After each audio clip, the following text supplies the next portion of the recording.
precious Lord, take my hand and lead me on. Let me stand, I'm tired, I'm weak, I'm worn.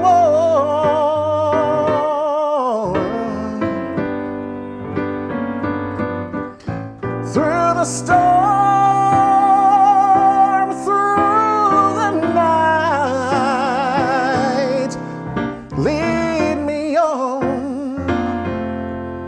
Through the light, precious Lord, take my hand and lead me on. Oh, yeah.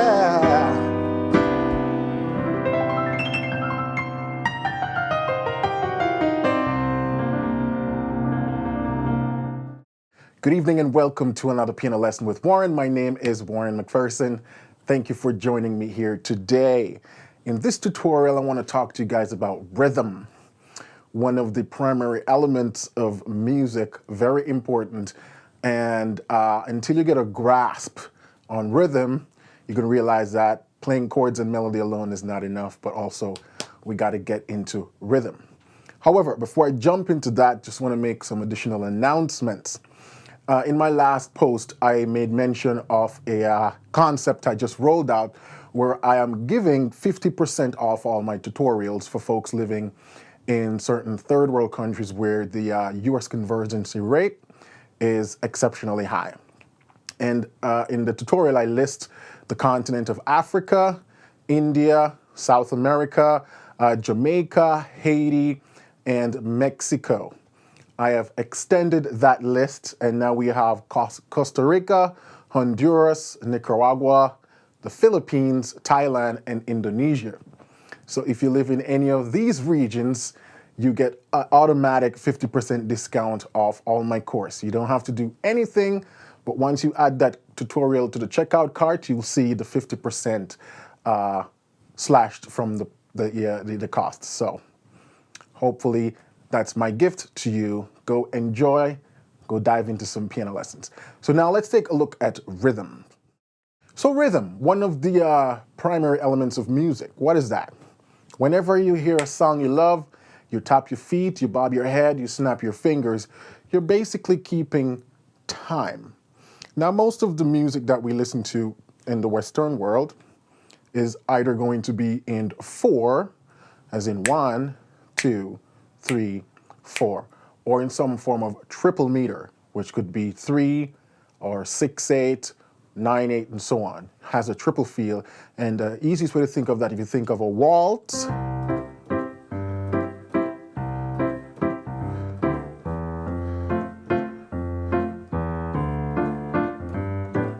one, 2, 3, 1, 2, 3, 1, 2, 3.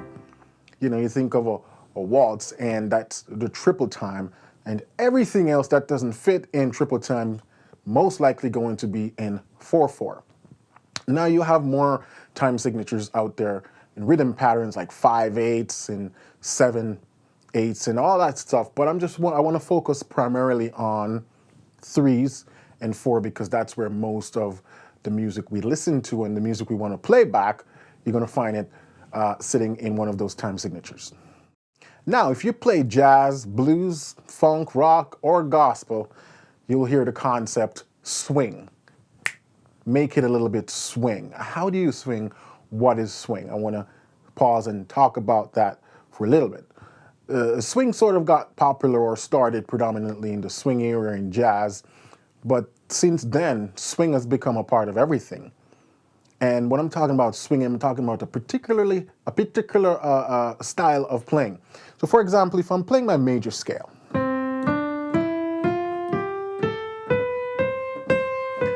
I'm playing, call this say quarter notes. 1, 2, 3, 4, 1, 2, 3, 4, 1, 2, 3, 4, 1, 2, 3, 4. Now I can subdivide that in what we call eighth notes. So I can have 1, 2, 3, 4, 1, 2, 3, 4.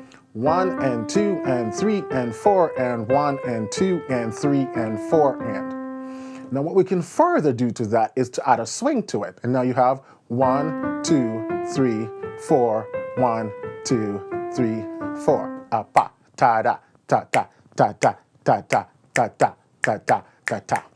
And that's what we call swing, and you add it to a lot of stuff. For example, take the song I was playing earlier, Precious Lord. If I go,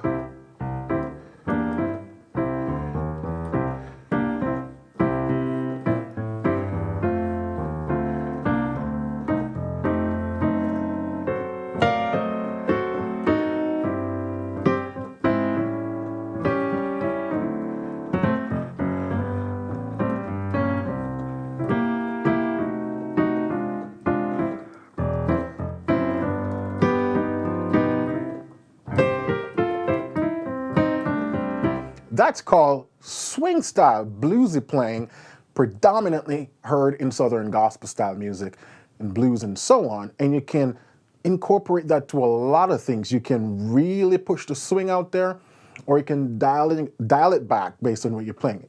So if I take Precious Lord and decide I want to play it less swingy, I can do something like, Precious Lord, take my hand,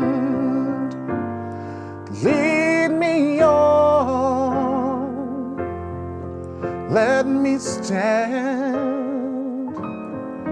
I'm tired, I'm weak. So that wasn't swinging, that was just more mellow. And as you can see, I can dial up the swing if I want. Let's talk about now the rhythmic structure of what swing looks like. Take an eighth note. Quarter note split in two, we have an eighth note where we get the count 1 and 2 and 3 and 4 and. Now I'm going to show you a cool way to think of swinging.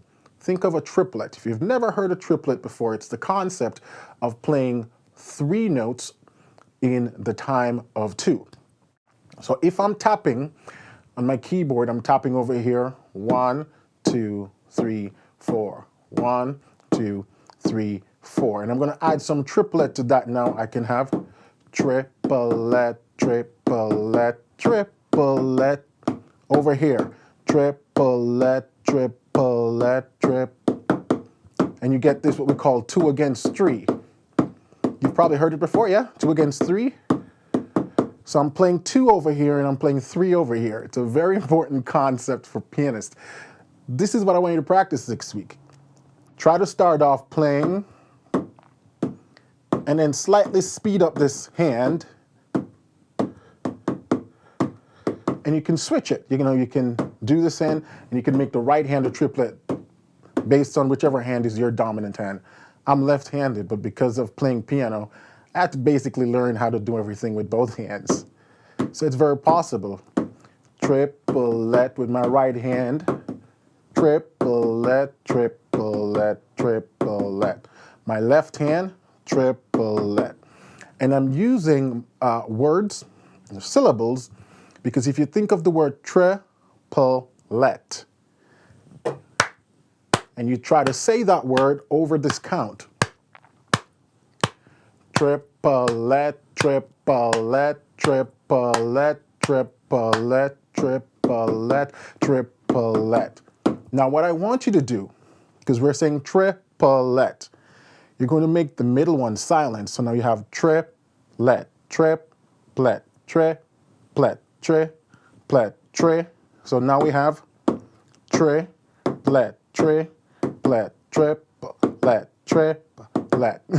And with that concept, now you have triplet, triplet, triplet, ba-da, ba-da. If you take a triplet, take out that middle note, triplet, triplet, triplet, triplet, triplet, triplet, triplet, triplet, triplet, triplet, triplet. You take a triplet, you take out the middle note, and you automatically get a swing. Ta, ta, ta, ta. And you can do.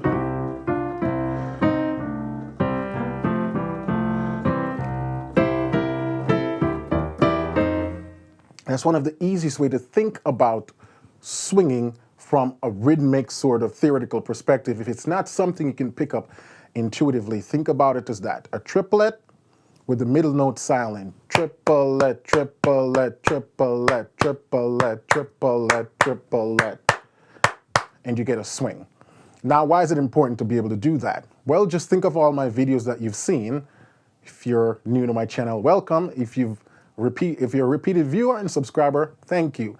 But if you look at how the way I play, I'm swinging a lot of the time, regardless of the style of music I'm playing, partly because of just that's my style of playing. I use a lot of swing concept.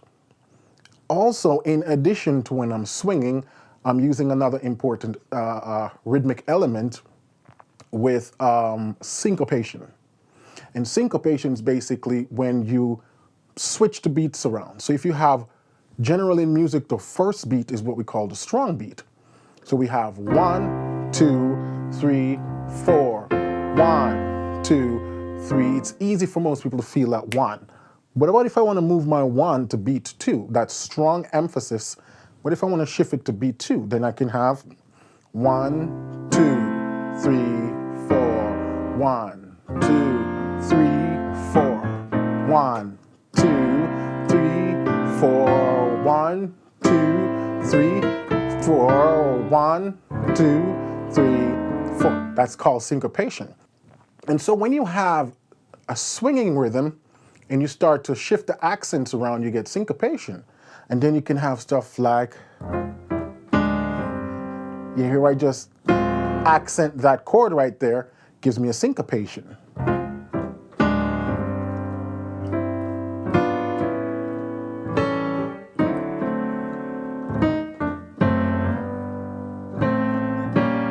And that's pretty common in gospel, to accent that beat. 1, 2, and 3, 4, 1, 2, and 3, 4, 1, 2, 3, 4, 1, 2, 3, 4, 1, 2, 3, 4, 1.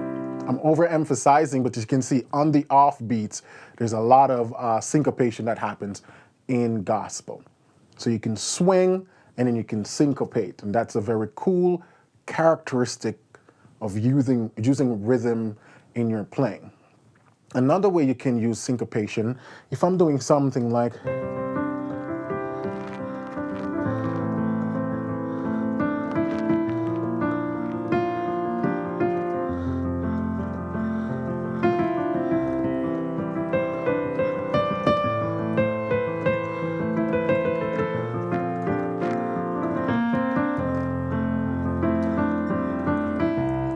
so in my inner voices, I'm accenting certain notes to give you certain cross rhythmic syncopation.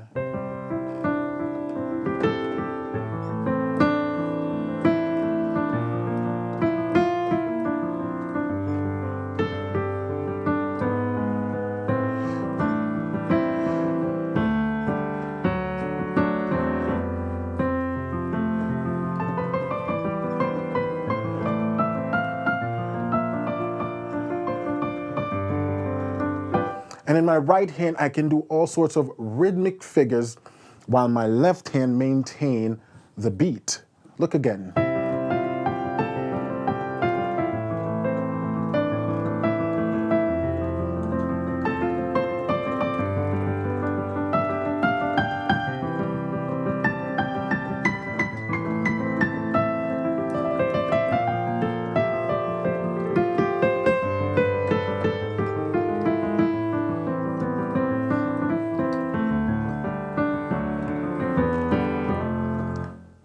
My left hand is really make sure I'm nailing those beat ones. 1, 2, with some arpeggiated runs.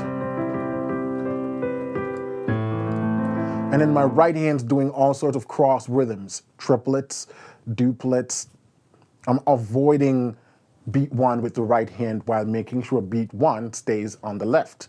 1, 2, 3, 4, 1, 2, 3, 4, 1, 2, 3, 4, 1, 2, 3, 4. 1, 2, 3, 4. 1, 2, 3, 4. 1, 2, 3, 4. 1, 2, 3, 4.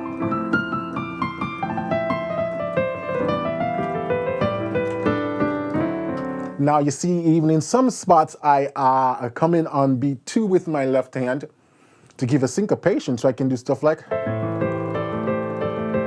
1 and 2.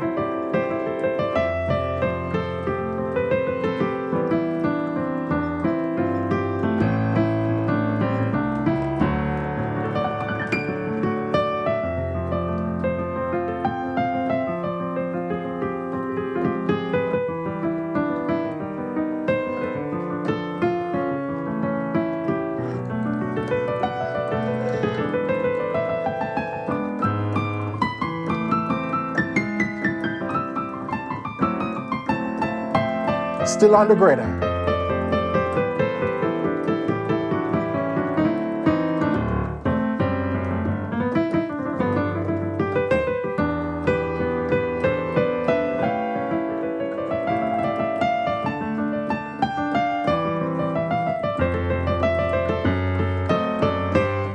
I'm just improvising, so if you'll be like, what is that he's doing? I'm just improvising. I just wanted to give you some ideas of how I think about rhythms.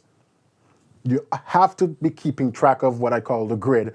1, 2, 3, 4. You got to keep track of that internally, and then you can decide how you're going to displace either the right hand, or the left hand with your rhythms. So you got syncopations, you have triplets, you have swinging. Those are some of the most important concepts I used in my playing. Another one is what we call the ritardando. It's an Italian word that means to slow down. And you can use that at your will. 2,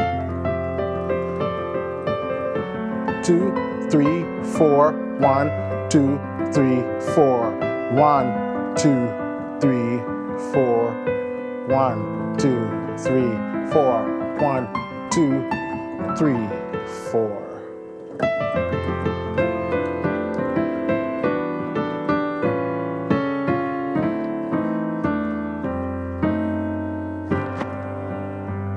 And you use that sort of slowing down at dramatic spots where the intensity of the music, the harmony, we have a lot of tension there, we have a lot of dissonance, and dissonance like to resolve to consonant.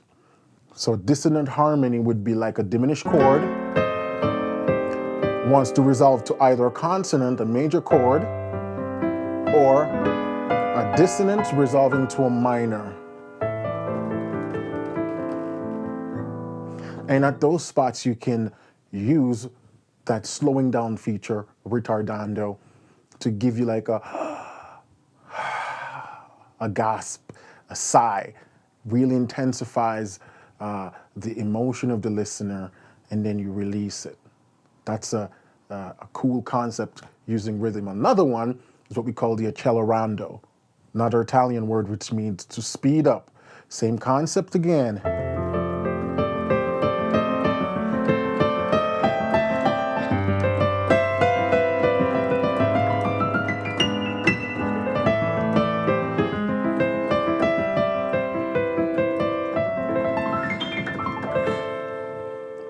And we use those in conjunction. When you speed up, you speed up, you speed up, you gradually slow down. And then you can settle back into wherever you were with the tempo. Ritardando, Accelerando. Generally, when we use those, we also slap dynamics onto it. So when you're getting faster, you're getting louder.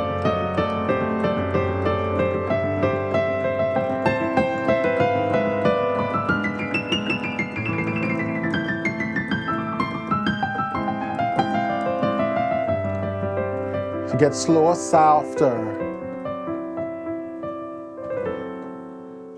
So you use those in conjunction, and it really adds emotion to your playing. Yeah? So that's some of the concepts that I think about in utilizing rhythms. Utilizing the triplets, but you need a triplet to be played against something constant. there has to be a constant. Most of the time, my left hand is what does the constant. My right hand does a triplet. But as you can see, sometimes I might switch. That's because I've gotten used to the concept of rhythms and really how I treat rhythms, and so I can create intricate rhythms in my chords. But I wasn't always able to do that. But that's when I started to look at rhythm differently. You have 1, 2, 3, 4, and then you have space in between. And you can decide to make accents and shift things around, play the chord at a later date, and all that stuff. It's this where this concept of playing in the pocket came from, where it's just really just like pulling on the beat and you get that pocket feel. Anyways, I'm kind of sounding like a philosopher now, but I just really wanted you guys to understand that rhythm is one of the primary elements of music. It's not just chords, and it's not just runs. But once you infuse rhythms with whatever else you have going on, then it's like an explosion. And that's just one of the concepts.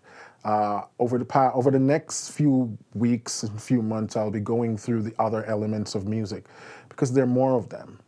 Dynamics, one of them. And there are about 7 elements of music. And I'm going to break down them in terms of how I view them, how I interpret them, and how I directly apply them to my playing. So your job for this week is to try to play 2 against 3. Just tap it until you get it. Another way you can practice it is with your scales.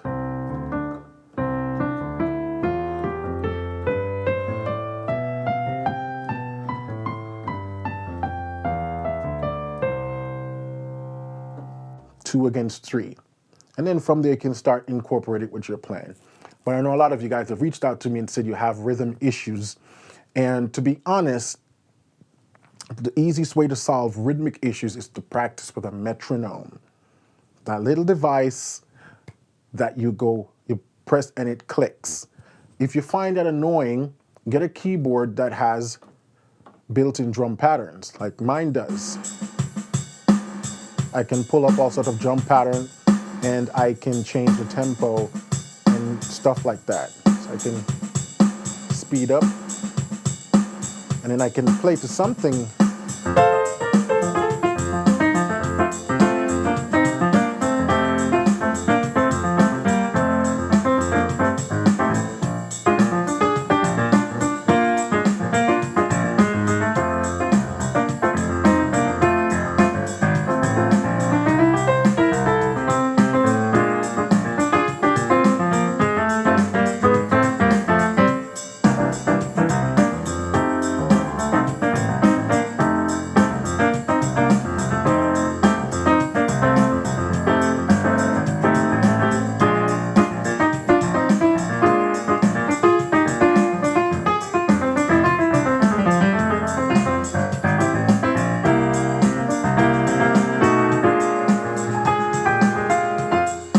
Jamming on some 12-bar blues there.